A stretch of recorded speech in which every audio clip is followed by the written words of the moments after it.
Most betrayals don't start with hatred. They don't start with anger. They begin with something far more subtle, a hesitation, a quiet, unspoken resentment, the choice someone makes when your feelings become an inconvenience. The terrifying truth is that your brain is wired to trust first, and it only detects danger after the damage is done. But why? Why do we fall for people who will eventually break us? Because betrayal doesn't actually begin with them. It begins inside your own mind, with the very way your brain is built to create trust. Trust feels like an emotion, but it's actually chemical. Every time someone shows consistent behavior, your brain rewards you with a hit of oxytocin, the bonding molecule. But oxytocin has one deadly flaw. It strengthens the bond, even if the person is dangerous.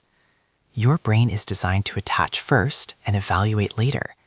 That delay is precisely why betrayal feels like being blindsided. It's not that you missed the signs. It's that your brain was chemically programmed to filter them out in favor of connection. But the story gets darker, because your brain doesn't just misinterpret the signals leading up to betrayal. It reacts to the event itself as if it were a life-threatening emergency.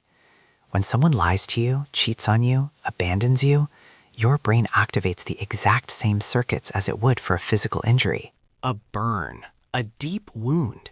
To your ancient survival system, social betrayal is a direct threat to your life. It shatters your internal map of reality, leaving you with a terrifying new landscape. The person I relied on is not safe. My world is unpredictable. I am exposed. This is why betrayal leaves such deep, long-term emotional scars. It's not just the act itself. It's the complete destruction of your worldview. But if the brain's reaction is so predictable, why does it feel like betrayal is happening more and more in the world around us? The answer lies in the structure of modern society.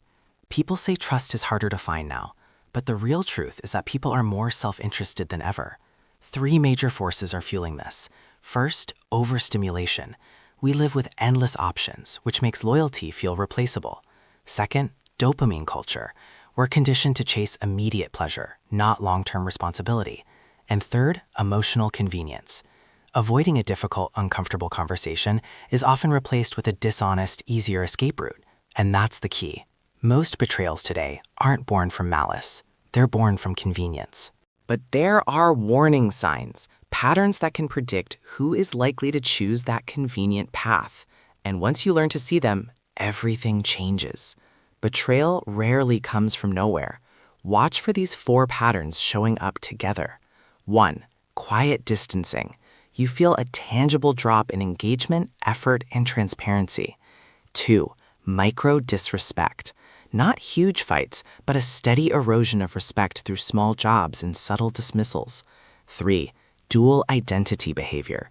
You're seeing one version of them, but you hear about or catch glimpses of a completely different person elsewhere. And 4. Selective accountability. They apologize profusely for tiny, insignificant mistakes, often to distract from the major ones they refuse to acknowledge. When these 4 signs appear in concert, betrayal is almost never far behind. And if you find yourself attracting this pattern over and over, it's not your fault, but there is a reason. Recognizing these signs in others is the first step. The next is to ask why those signals feel familiar to you. That's not about blame. It's about empowerment, because seeing the trap is the only way to finally disarm it. You don't get betrayed because you're naive. You get betrayed because you are predictable. Think about that for a second.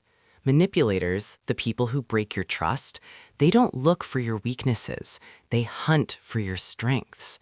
They target your empathy, the very thing that allows you to connect with others. They target your loyalty, your patience, your fundamental desire to give people the benefit of the doubt. These beautiful traits are what make you human, but in the wrong hands, they're not strengths. They're vulnerabilities. They become the unlocked doors through which betrayal walks in. If you're finding value in this breakdown, make sure to like the video. It helps this channel reach more people who need to hear this. Now, this isn't just about individual manipulators. There's a darker shift happening in human relationships today, and it explains why trust seems to collapse faster than ever before. We live in a strange age, an age where people are desperate for connection, but terrified of commitment, where getting someone's attention for a moment is easy, but finding someone with genuine emotional maturity is scarce. This new model of relating to each other creates a toxic environment. It builds short-term bonds, temporary loyalty, and an intimacy so shallow it can barely be called that. It leads to incredibly high emotional volatility. People want the warmth and the benefits of trust, but they refuse the responsibility of actually earning it. And this deep conflict, wanting the prize without running the race, leads directly to betrayal. But there's a deeper truth here, one that often hits harder than all the others. Sometimes the problem isn't just them. It's about who you choose to trust in the first place. Your mind is wired to see the world not as it is, but as you are. If you are a loyal person, you subconsciously assume others are too. If you're honest, you take people at their word. If you care deeply, you project that same level of care onto others. This is a psychological principle called empathy projection, and it sets the perfect stage for betrayal. Because the people you're placing your trust in are not always operating from your rulebook, from your set of values. Some see your kindness and they don't see a gift. They see a weapon they can use against you. Others see your forgiveness not as grace, but as permission to do it again. And the most dangerous ones, they see your trust as a golden opportunity. And once that trust breaks, something inside of you changes forever. After a significant betrayal, your brain literally rewires itself. It's a survival mechanism. You become hyper-aware. You start analyzing everything, a person's tone of voice, their patterns of behavior, their hidden motives. You develop what feels like emotional radar systems, constantly scanning for threats.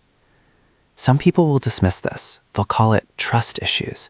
But it's not an issue. It's self-defense. Your brain has registered a catastrophic failure and is upgrading its security system to ensure you never, ever fall into the same trap again. But healing from this doesn't come from shutting down trust completely. It comes from learning how to protect it. So how do you trust again, safely? You can't avoid betrayal completely. Life is too complex, but you can absolutely prevent it from destroying you. Here is the only way forward. Trust slowly. Observe consistently. Believe people's patterns, not their promises. Value their actions far more than their apologies, and protect your boundaries like your life depends on them, because emotionally, it does. The psychology of betrayal isn't about learning to live in fear. It's about learning to live with awareness, because trust itself is not the enemy. It never was. It's who you give it to that matters. If you want more on dark psychology, human behavior, and the hidden instincts that control your life, subscribe to Mind Under Threat. Your mind is your first line of defense.